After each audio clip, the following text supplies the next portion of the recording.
आज Elon Musk एक ऐसा नाम है जो जुनून, कड़ी मेहनत और कामयाबी का प्रतीक बन चुका है। दोस्तों, मेहनत तो हर व्यक्ति करता ही है, लेकिन जब कोई इंसान यही मेहनत एक जुनून, आत्मविश्वास, नए विचारों को साकार करने की प्रबल भावना व समाज की भलाई के लिए करता है, तो वह इंसान साधारण इंसान न होकर उस सदी का एक महान क्रांतिकारी व्यक्ति बन जाता है। आइए इस वीडियो में इलोन मस्क के बारे में जानते हैं कि किस प्रकार उनकी जिंदगी युवाओं के लिए मार्गदर्शक और प्रेरणादायक बन गई है। इलोन रीव मस्क का जन्म 28 जून 1971 को दक्षिण अफ्रीका के प्रेटोरिया में हुआ था। इलोन बचपन से ही शर्मीले और किताबों में घुसे रहने वाले लड़के थे और 10 साल की आयु तक उन्होंने ऐसी किताबें पढ़ ली थी जो कॉलेज जाने वाले स्टूडेंट्स तक नहीं पढ़ पाते हैं। और 12 साल की उम्र में इलोन ने अपने घर पर रखे कंप्यूटर पर सिर्फ कुछ बुक्स की मदद से कंप्यूटर प्रोग्रामिंग सीखकर एक कंप्यूटर गेम बना डाला और उन्होंने इस गेम को, जिसे वो ब्लास्टर कहते थे, $500 में एक पीसीएस टेक्नोलॉजी नाम की ऑनलाइन कंपनी को बेच दिया। इसका सीधा मतलब यह है कि अगर इंसान चाहे तो वो किताबों को पढ़कर सीख समझकर भी बहुत कुछ कर सकता है। तो दोस्तों, हमें यही इलोन से सीखना है। इलोन मस्क सकारात्मक सोच रखते हैं, उनके हौसले बुलंद हैं और वो असफलताओं से बिल्कुल भी घबराते नहीं हैं, बल्कि वे असफलताओं को अपने भविष्य की सफलताओं की सीढ़ी मानते हैं। इलोन मस्क ने मानवता के हित के लिए बहुत ही प्रशंसनीय काम किए हैं। फिलहाल वो टेस्ला मोटर्स सोलर सिटी के सीईओ और मुख्य उत्पाद के शिल्पकार हैं। साथ ही वो स्पेस एक्स के भी सीईओ और सीटीओ हैं।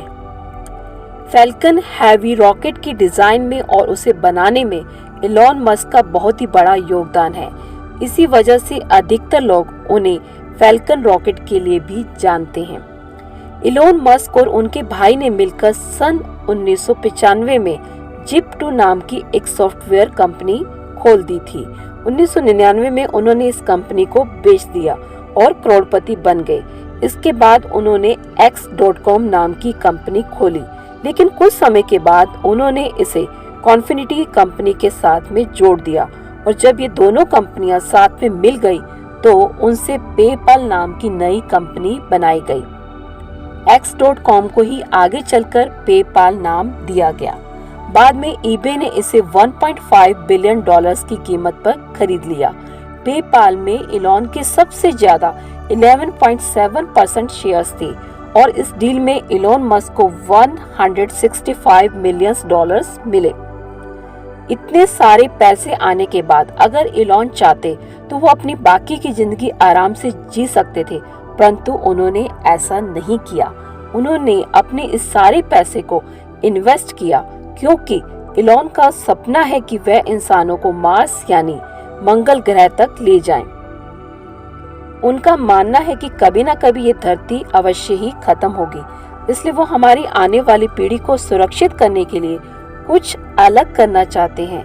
फिर 2002 में $100 मिलियन से स्पेस एक्सप्लोरेशन टेक्नोलॉजीज कॉर्पोरेशन नाम की कंपनी की शुरुआत की, जिसे स्पेस एक्स के नाम से जाना जाता है। उन्होंने अपने खुद के रॉकेट का डिजाइन और निर्माण करना शुरू कर दिया। उनका मुख्य लक्ष्य था कि कम लागत में न सिर्फ रॉकेट को ऑर्बिट में पहुंचाया जाए, बल्कि उसका रीयूज भी किया जा सके। 2006 से 2008 के बीच उनके पहले 3 प्रयास विफल रहे। 28 सितंबर 2008 को चौथे प्रयास के दौरान फैल्कन 1 अंततः ऑर्बिट में पहुंचा। नासा इन उपलब्धियों से प्रभावित हुआ।